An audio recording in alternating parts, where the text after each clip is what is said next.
Hello everyone. Here we are talking about three topics: specification, hardware and software components, system integration. Specification.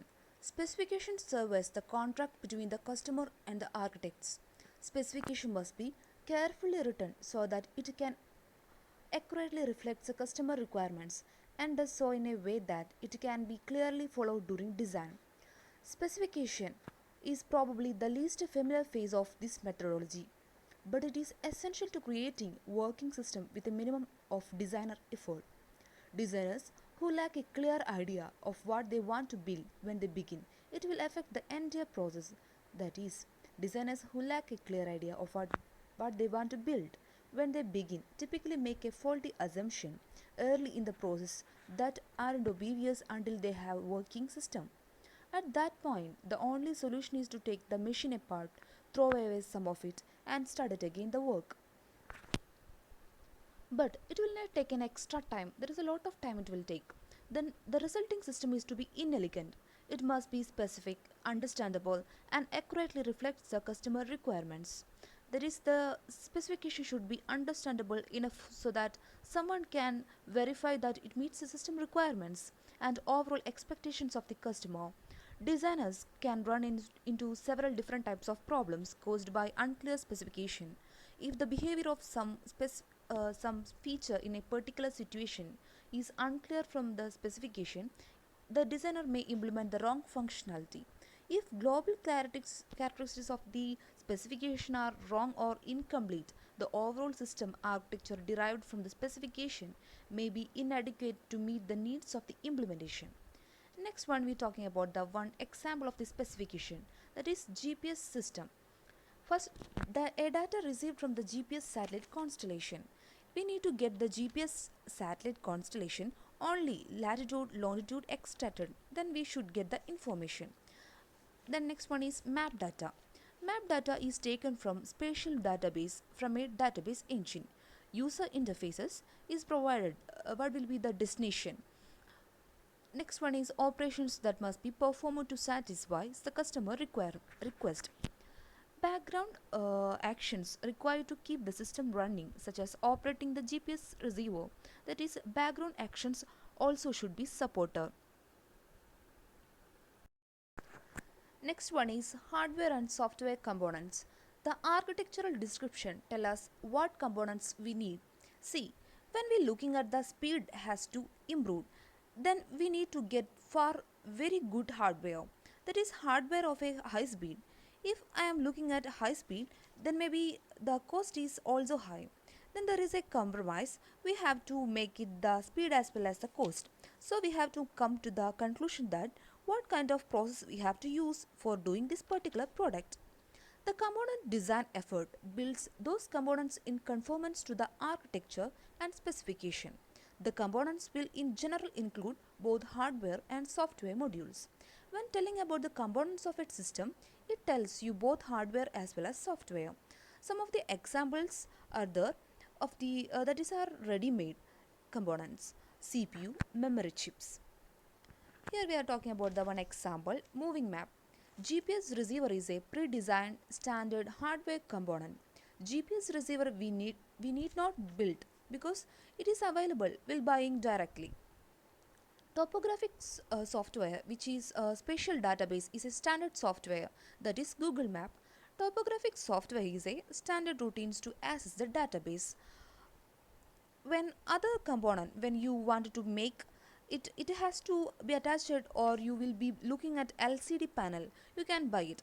But interfacing and all those things, we have to make different PCB board, that is printed circuit board, are components which needs to be designed. So lot of custom programming is required while we integrating all the hardware together. When creating these embedded software modules, ensure the system runs properly in real time and it does not take more memory space than is allowed. The power consumption of the moving map software example is particularly important. So, see, when I am looking at GPS navigation system on the real time, If I am standing on a particular position and asking destination, the current latitude and it looking up what is the destination latitude, and it is extracted the design. When it shows the if it take the more time, may or our vehicle is moved to different place, there may be route will not be available.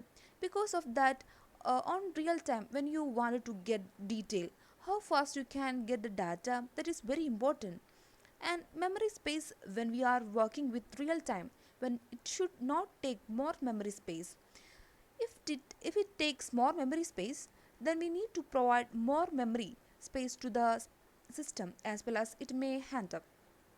So those things should be considered when we are looking real time applications implement through embedded system. Next topic is system integration. After the components are built, they are integrated. As we know that hardware and software made it separately. People who are working with hardware will make it so perfectly then worked out well. Then the software will done perfectly, they worked out well. But when integrating these two things, what all are the software they written and it made it work with simulator.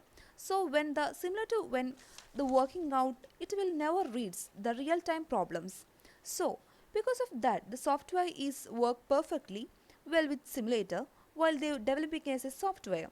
But putting the same software on hardware, it may not work properly.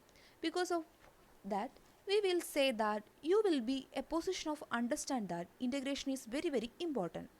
What all are the software written over here has to be embedded onto the hardware and it should work properly. So bugs, when you are finding it while integrating these two things, has to debug properly so that we will be getting a perfect model. Remember that when we correcting the bugs, we may not getting like a system kind of setup. See, when writing a code on machine or computer, we debug easily. While looking a monitor as well as keyboard, we can editor again and again. We will see that the result then correct that problems very easily. When we are looking at our software is embedded with hardware, we don't have a keyboard or maybe a panel to CRT or display device to see what will be the result of each and every time. Because of that, the inputting and outputting is not that much comfort as system programming, so that the debugging with respect to embedded system are really very tough. So that the good planning can help us to find the bugs very quickly. By debugging few modules at a time, simple bugs can be uncovered. By fixing the simple bugs early, more complex or obscure bug can be uncovered. We need to know that when integrating these two things, the bugs has to be quickly resolved so that it will be integrating these two things properly. System integration is difficult because it is usually uncovers problems. The debugging facilities for embedded systems are usually much more limited than the desktop system. Careful attention to inserting appropriate debugging facilities during design can help ease system integration problems.